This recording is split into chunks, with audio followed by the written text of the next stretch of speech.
But we watched him with pure joy. So my wife now, we go to his OHL games, and my wife keeps going, I miss minor hockey. I go, I know, because she's a business now. Yeah. Hockey becomes a business, and it'll drive you bananas if you're not prepared for this as a parent, because you were probably, if you're playing in the OHL, you were probably the best guy on the ice every single night. If not, there was someone real good on the other team that was maybe outperforming you, but you were the best guy on the ice every single night. And that's not, I'm not just saying that loosely, that's the way it is. And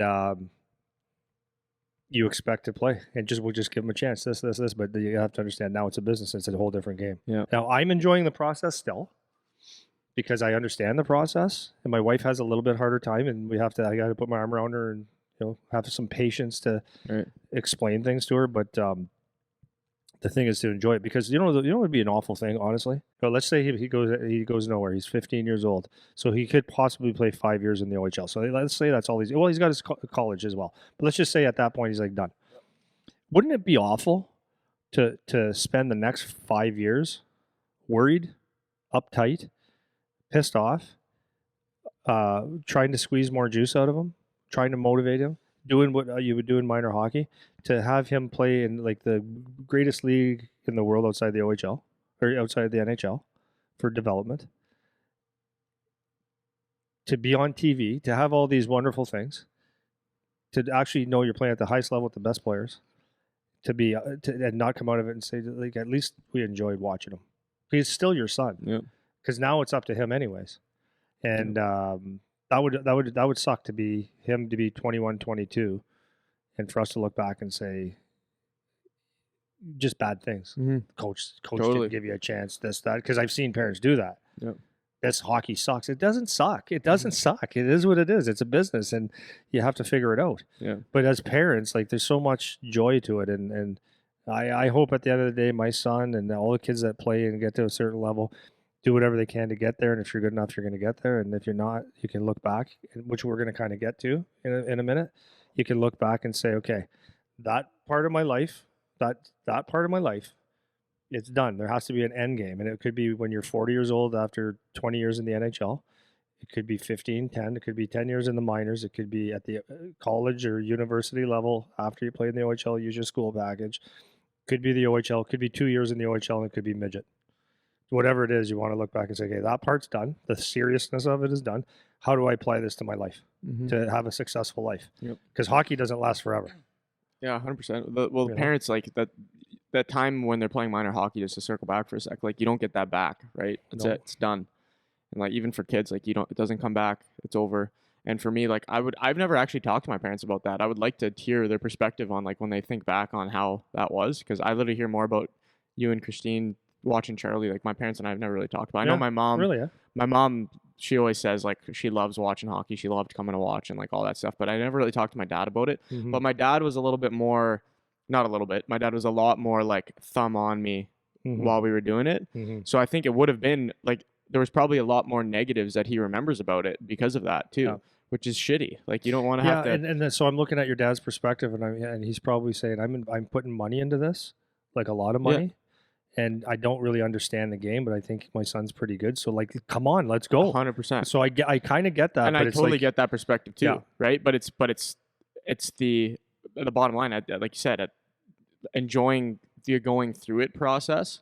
Because even for me, like, when I go back, when I think of minor hockey, like, I don't think back and go, like, that was so awesome. Like, I love. For you? Yeah, for me. Wow. Like, I think back and I was like, that was like, I always like felt pressure. I always felt like eyes were on me. I always felt, it wasn't like, man, playing minor hockey was the best time of my life. I don't think that at all. Oh my God. It's my last year of minor hockey. I think that because I was really successful and I got a lot of opportunity and whatever. But every year before that, I don't think that at all.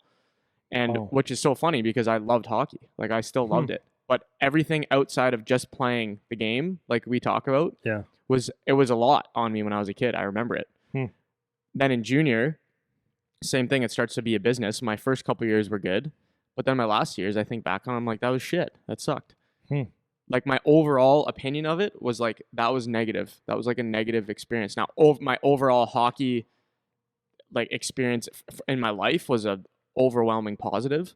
But when I think about specific periods of time playing, I didn't have that loose, like, just go and have fun and enjoy. And like, whatever happens, happens, man. Like, I didn't feel that. And that's what a lot of kids end up feeling. Like, a lot of kids end up feeling, I mean, you talk about kids that are on Charlie's team right now, or dads you talk to when their kids are in the OHL, and it's like, they're so gung-ho still about the hockey. And it's like, so, for the last 10 years, like, that kid has just been feeling like pressure about hockey for his whole life. And it's like, it's a game, man. Like, the pressure's going to come. Like, it's coming. You know what I mean? You don't need extra dad and mom pressure or whoever. Like, it's going to come on its own, I was questioning whether I was a good dad lately, and you told me I was. And Christine keeps telling me, she goes, you're such a good dad with your kid. But the reason I said this is because as a 15-year-old kid in the OHL, there's challenges. And he's handling them really well. But I want to be dad the way I always have been, right? And it's just, I don't have that same quality time anymore. So I've got little moments where I can have my nuggets for him.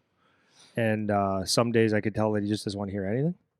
And some days he wants to tell me everything. Yep. So I'm questioning, like I texted him the other day saying, hey, dude, listen, this is what I did. So parents, this might be a nugget for you, is I texted him because I was feeling like I'm not doing a great job as a dad, even though everyone else is telling me I am. And he said, no, thanks, Dad. But I texted him, and I don't know exactly the words, but it was in this context. I said, hey, dude, I just want to let you know that I'm feeling kind of awkward as a dad because it's not the same time that we get to spend. We're spending in spurts, and I just want to enjoy my time with you, which I am. And if there's anything that I'm saying to you as a dad that's just, maybe putting pressure on you, or you just don't want to hear, that's great, man. Yeah, no, and he was so thankful. I said, can you just please tell me?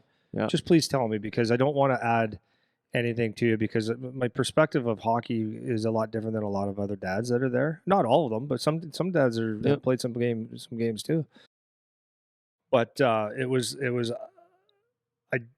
because I don't want him to overthink what he's doing to a certain degree, but I want him to be mentally strong, and that's my main thing with him, is to make sure that he's mentally strong and understand working through it. So I said, I know I've been telling you, just keep working, do your things that your coach is telling you. Your time is coming and all that stuff. And I said, if it's too much and you don't want to hear that ever again, just tell me. And then if there's anything you want to bring up, just bring it up to me, and I'll be glad to do it. So I can wait for you. So and I said, I love you more than anything in this whole world, bud. And that's the important thing. Mm-hmm. So he texts me back like 2 seconds later. He goes, no, Dad, everything's good. And he goes, sometimes I just need to vent though. And I said, perfect. And I said, that's great. And, he goes, I love you, Dad. Thanks. That's awesome, man. That's fantastic. Yeah, because I don't ever want him to come out of a game where because I don't even, to be honest with you, I don't even know what the challenge is anymore, because I'm 52. The game is a little bit different, and maybe it's better than when I played, maybe it's not. I don't know. Coaches are maybe worse, maybe they're better. Like, I love everything about his team, but maybe there's a lot there, and just the one thing that I say could just, I don't want to be around Dad right now. I don't want that. Yeah. I want it to be just like when he was a kid. The safe place is coming home to Dad and Mom, so we can good parents, and it's a place where it's all love and like honest love. The love doesn't mean it's all hugs and kisses all the time. Sometimes it's just straightforward talk. But I want it to be a place where he knows that home, and Dad and Mom is a place where he can just be him. Yeah. And because he'll figure out the hockey on his own. And at this point, I never was that, but there's nothing I can do. Yeah. Except for be a support system for him, and it's up to him to be a pro hockey player now. Yep. And he's going to figure it out, or he's not. Yeah. Or he won't. He'll be good enough, or he won't. But that's your role as the parents too now, right? Yeah. And again, what you're doing is you're whether or not the hockey works out is you're getting him ready to play, right? You're getting ready to play in that environment, and then he has tools outside that environment now, right? So if hockey doesn't work out, then he's not just an idiot living in the past of when he played junior.